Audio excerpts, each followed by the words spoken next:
제가 가지고 있는 성경은 285페이지에 있습니다.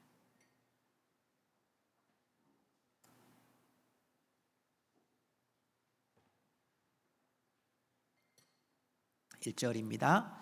하나님의 뜻으로 말미암아 그리스도 예수의 사도된 바울과 형제 디모데는 고린도에 있는 하나님의 교회와 또 온 아가야에 있는 모든 성도에게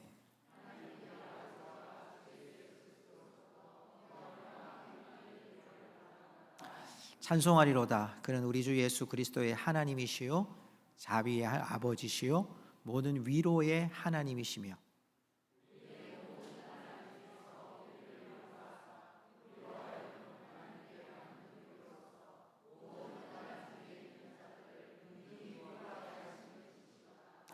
그리스도의 고난이 우리에게 넘친 것 같이 우리가 받은 위로도 그리스도로 말미암아 넘치는도다.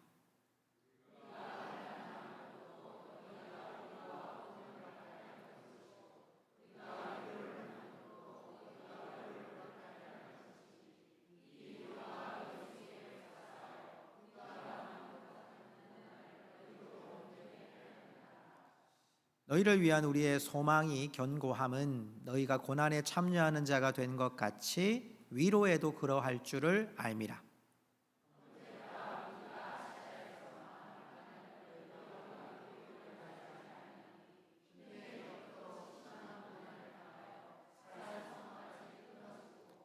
'우리는 우리 자신이 사형 선고를 받은 줄 알았으니 이는 우리로 자기를 의지하지 말고 오직 죽은 자를 다시 살리시는 하나님만 의지하게 하심이라.'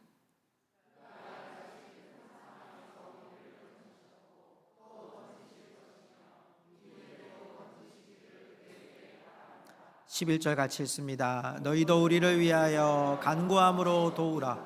이는 우리가 많은 사람의 기도로 얻은 은사로 말미암아 많은 사람이 우리를 위하여 감사하게 하려 함이라. 아멘. 자리에 앉으시기 바랍니다.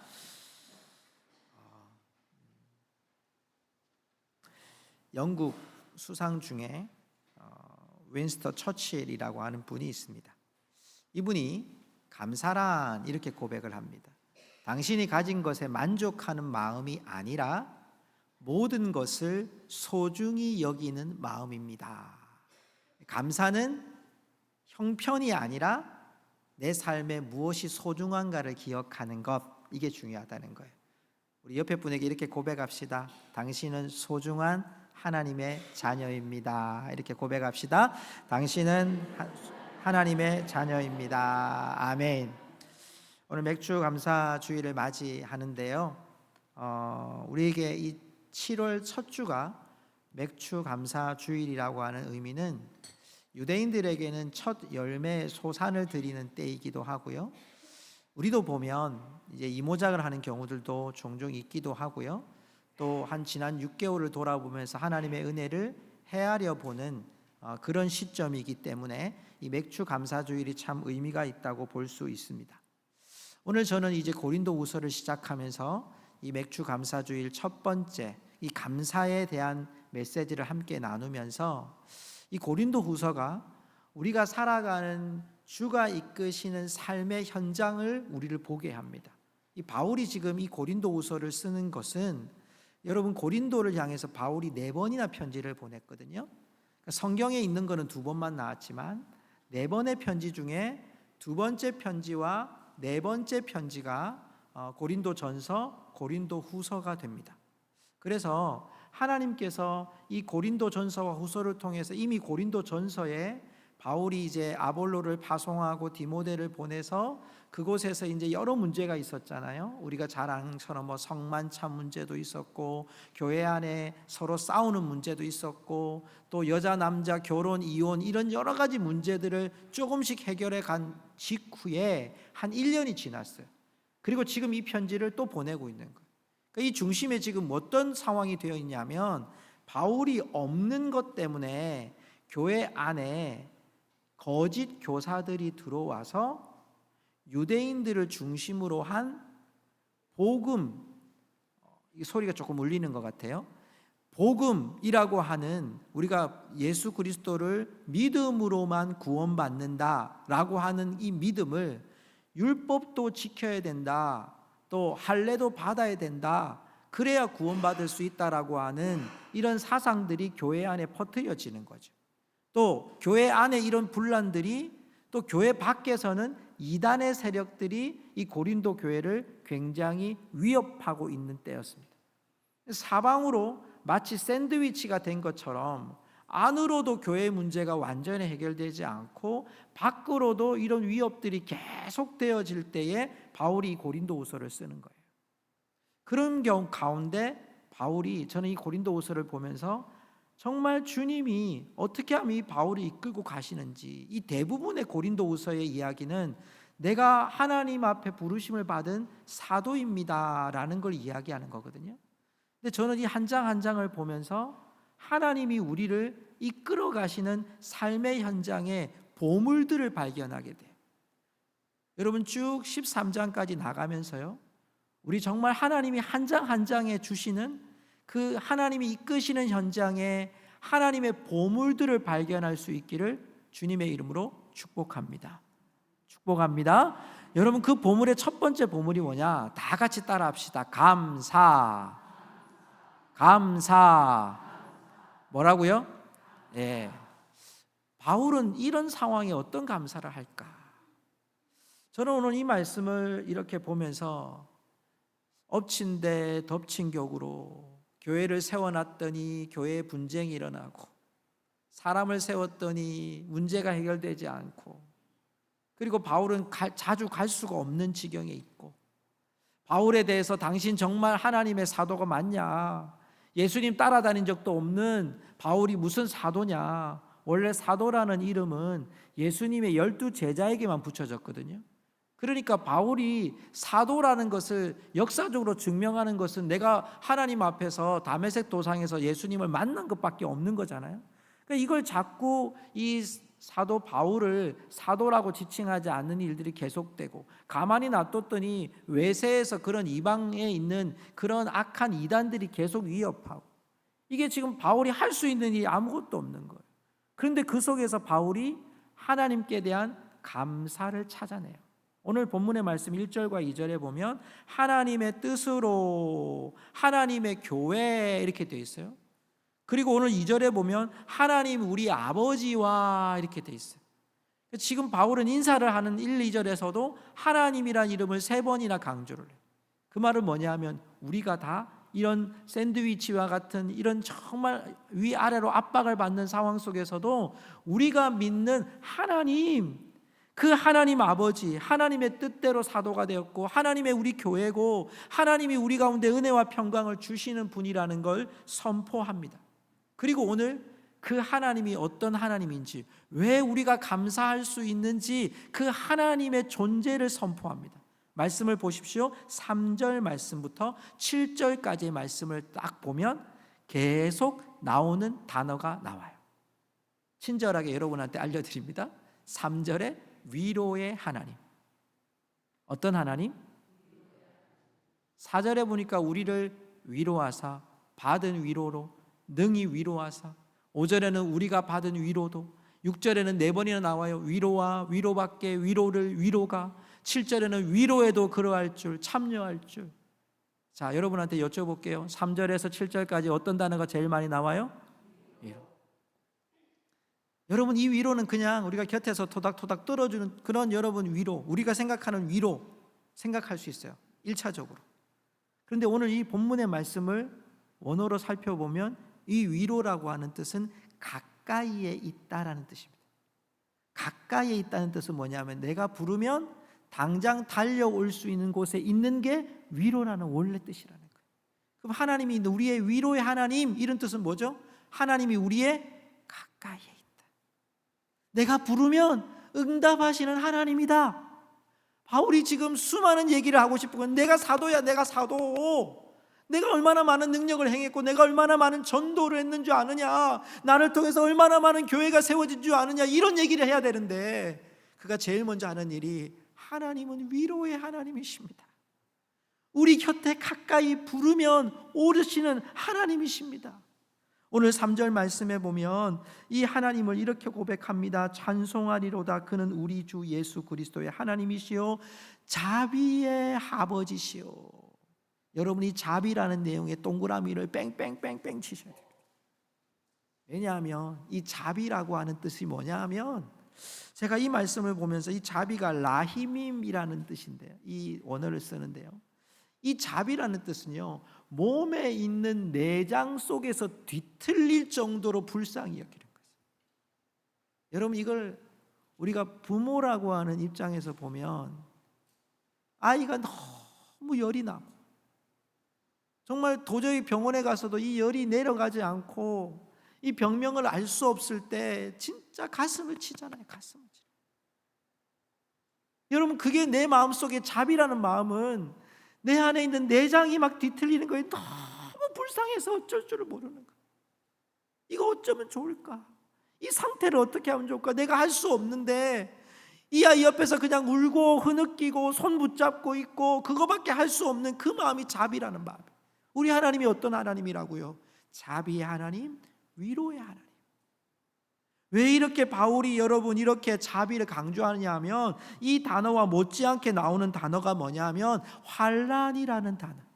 여러분, 오늘 말씀 4절에 보니까, 오늘 본문의 말씀 4절에 보면요, 이렇게 나와요. 우리의 모든 환난 중에서, 또 밑에도 모든 환난 중에 있는 자들을 능히 위로하시는 하나님. 위로와 뭐와 관련이 있어요? 환난이라고 되어 있어요. 5절에 보니까요, 5절에는 그 환난이라는 단어가 고난이라고 나와요. 그리스도의 고난이 우리에게 넘친 것 같이. 그리고 6절에는요, 환난과 고난이 같이 나와요. 우리의 환난을 당하는 것도 너희가 위로와 구원을 받은 일이고, 아래 구절에 보면 우리가 받는 것 같은 고난을 너희도 견디게 하느니라. 7절에는요, 7절에도 고난이 나와요. 너희가 고난에 참여하는 자가 된 것 같이. 왜 이렇게 바울이 위로의 하나님, 자비의 하나님이라고 얘기하면, 자신에게 다가왔던 삶, 또 고린도 교회에 일어나는 이런 상황을 보면서 고난인 거예요. 환난인 거예요. 그런데 고난과 환난 속에서 바울이 묵상하는 감사는 뭐냐? 뭔가가 생긴 감사, 이해가 좀 되어진 감사, 오해가 풀려진 감사, 상황이 바뀌어진 감사가 아니라, 하나님은 그 속에서도 우리 곁에서 위로하시고 그 마음에 속이 뒤틀릴 만큼 가슴 아파하시는 그 하나님이 우리를 위로하고 계십니다. 우리의 고난 가운데, 우리의 환난 가운데 우리 곁에서 부르면 응답하신 하나님으로, 우리 곁에 계시는 하나님으로 나는 위로받습니다라고 하나님께 감사의 찬양을 올리고 있다는 것입니다. 성도 여러분, 바울은요, 데살로니가전서 1장 6절에도 많은 고난 이렇게 표현했고요, 골로새서 1장 24절에도 남은 고난 이렇게 표현했고요, 빌립보서 4장 14절에도 내 괴로움과 함께, 너희가 내 괴로움과 함께 괴로움이라고 표현을 했어요. 여러분, 바울에겐 너무나 많은 고난과 환난이 있었죠. 그런데 고난과 환난을 보면서 바울은 어떻게 느끼느냐 하니까, 오늘 5절의 말씀 한번 읽어볼까요? 5절의 말씀 한번 띄워주세요. 자, 보세요. 그리스도의 고난이 우리에게 넘친 것 같이 우리가 받는 위로도 그리스도로 말미암아 넘치는도다. 넘치는 것 같이 넘치는도다. 비슷한 병행 구절이죠. 자, 이게 뭐냐? 그리스도의 고난이 넘치면 넘칠수록 우리의 받는 위로가 더욱 넘친다, 이런 뜻이에요. 그러면 고난을 받으면 받을수록 우리에게 뭐가 더 넘친다고요? 그리스도의 위로가, 하나님의 위로가. 자, 그 말씀을요, 현대인의 성경에서 이렇게 고백합니다. 그리스도의 고난이 우리 생활에 넘치듯이 우리의 위로도 그리스도를 통해 넘치고 있습니다. 여러분, 넘치고 있는 줄로 믿으시기를 바랍니다. 우리에게 환난이 오고 고난이 와도 그것보다 더 넘치는 위로가 우리에게 지금 계속 흘러 넘치고 있는 줄 믿습니다. 여러분, 이게 우리의 고난 가운데서도 위로라는 거예요. 이걸 원어로 말씀을 보니까요, 원어의 제가 주석을 보니까 이렇게 글이 써 있어서 제가 여러분하고 나누고 싶었어요. 고난이 그림자처럼 따라다니듯이 위로도 보이지 않는 호흡처럼 동행합니다. 성도 여러분, 우리 안에 환난이 오고요, 위험이 오고요, 고난이 오더라도 하나님의 위로가 더 크게 넘치도록 준비되어 있음을 믿고 여러분 오히려 주님을 찬송할 수 있기를 주님의 이름으로 축복합니다. 이게 우리의 든든한 감사인 거예요. 소중한 감사인 거예요. 뭐가 생기지 않아도 감사할 수 있는 건 고난이 닥쳐도 다 위로가 있기 때문에 감사하는 거예요. 두 번째는요, 그 위로하신 하나님이 어떤 분이냐는 거예요. 오늘 말씀 8절과 9절에 보니까요, 바울이 자신을 이렇게 표현을 해요. 아시아에 당한 환난 이렇게 표현하고 있어요. 힘에 겹도록 심한 고난, 살 소망이 끊어지고, 9절에 보니까요, 우리 자신이 사형 선고를 받은 줄, 사형 선고를 받았다고 표현해.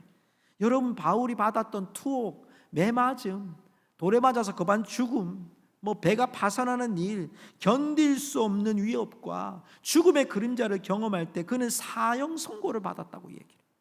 와, 여러분, 사람이 사형 선고를 받았다고 할 만큼 자신을 고백하는 것은요, 보통 일이 아니에요. 그냥 절망인 거예요. 부르심을 받았고 인도하심을 받아서 왔는데 갈등이 계속되는 거예요. 몸은 피곤한 거예요. 의무적으로 종교 행위를 하고 있는 것처럼 보이지만 내 안에 아무것도 여러분 채워지지 않는 거예요. 은혜를 내가 채워가며 살아야 되는데 은혜가 내한테 안 들어오는 거예요. 여러분, 정말 살 소망이 완전히 끊어질 때가 있어요. 그런데 바울이 오늘 뭐라고 고백하느냐? 9절, 우리 9절 한번 읽어볼까요? 우리는 우리 자신이 사형 선고를 받은 줄 알았으니 이는 우리로 자기를 의지하지 말고 오직 죽은 자를 다시 살리시는 하나님만 의지하게 하심이라. 아멘. 자, 여기 보십시오. 이 말을 현대어 성경에 보니까 제가 후반절만 읽어드릴게요. 우리는 그렇게 되자 우리를 구원하실 분도 죽은 사람을 살리실 분도 하나님을 깨달아 모든 것을 하나님의 손에 맡길 수 있었기 때문입니다.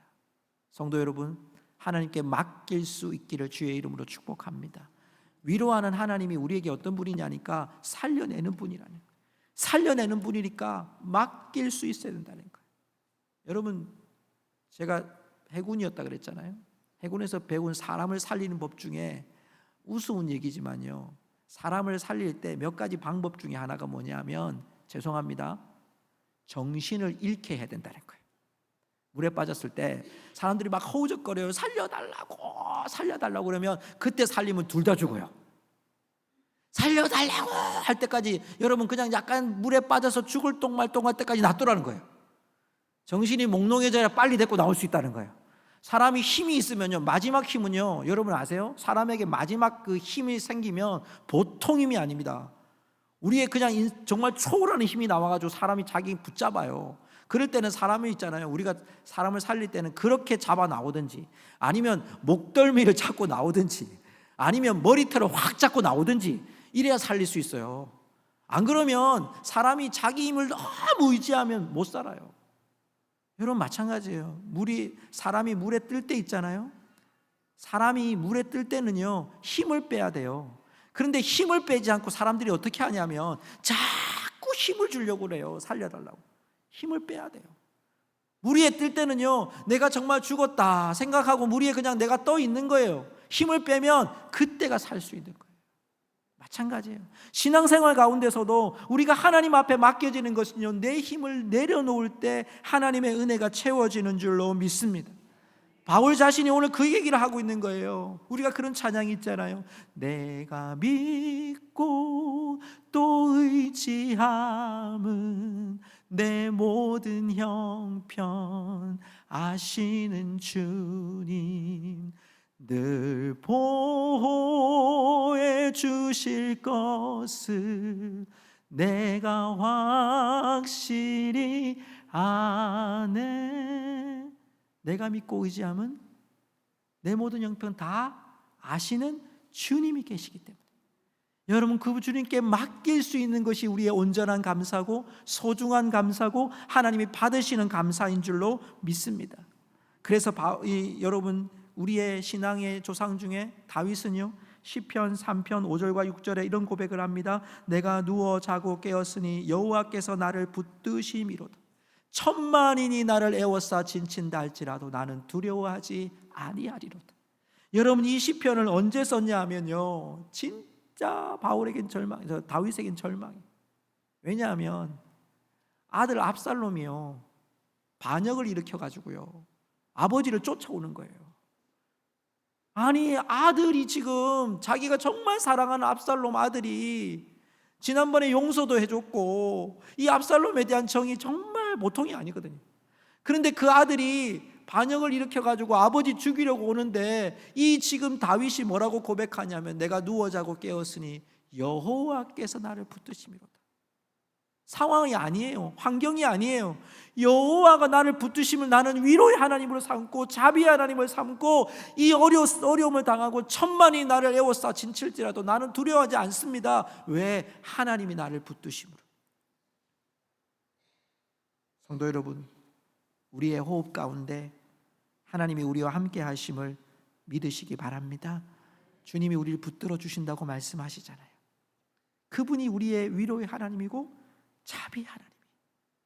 한 가지만 더 말씀드리고 마칠게요. 18절의 말씀을 보면요, 오늘 본문의 말씀 제가 다 읽진 않았지만 본문의 18절 말씀에 보면 이렇게 나와요. 우리 한번 읽어볼까요? 시작. 하나님은 미쁘시니라. 우리가 너희에게 한 말은 예하고 아니라 함이 없노라. 아멘. 하나님은 미쁘시니라.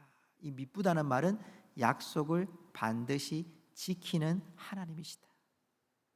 우리가 울고 있을 때, 제가 가끔 우리 주일학교 아이들에게 또 오늘도 유튜브에 설교를 나누면서요, 참 하나님께서 이 아이들을 보면요, 때로는 아이들이 막 울 때 제가 왜 우냐고 이렇게 안아줘요. 그러면 내 품에 한참 울다가 뭐 때문에 속상하다고 이야기를 해요. 그러면 속상한 거 한참 듣고 있다가 이제 그거 울음 그치고 이야기하다가 또 풀려요. 하나님은요, 우리에게 어떤 분이실까? 우리는 하나님을 저 멀리 있는 분으로 생각할 때가 많아요. 나하고 상관없는 분, 내가 필요할 때 좀 부르면 좀 와주실 수 있는 분. 그런데 하나님은요, 약속을 반드시 지키시는 하나님, 위로와 자비의 하나님이신 뿐만 아니라 위로와 자비의 하나님은 우리를 반드시 살려내시고 붙드시는 하나님이시고, 이 약속이 뭡니까? 마지막 남은 약속, 주님이 다시 오시리라는 약속 반드시 이루실 우리의 하나님이신 줄 믿습니다. 여러분, 오늘도 우리가 예배를 마치고 여러분 성경을 공부할 때 정말 이 하나님을 고백할 수 있기 원하고, 이 위로의 하나님이 여러분의 삶의 곳곳에서 선포되고 전해질 수 있기를 주님의 이름으로 축복합니다. 제가 처음 말씀드렸던 영국 수상 윈스터 처칠이 그랬잖아요. 감사란 당신이 가진 것에 만족하는 마음이 아니라 모든 것을 소중히 여기는 마음입니다. 여러분, 우리에게 이 감사는요, 하나님을 소중히 여기는 마음이 감사합니다. 오늘 여러분 그 하나님을 찬양하고 그 하나님께 고백할 수 있기를 주님의 이름으로 축복합니다.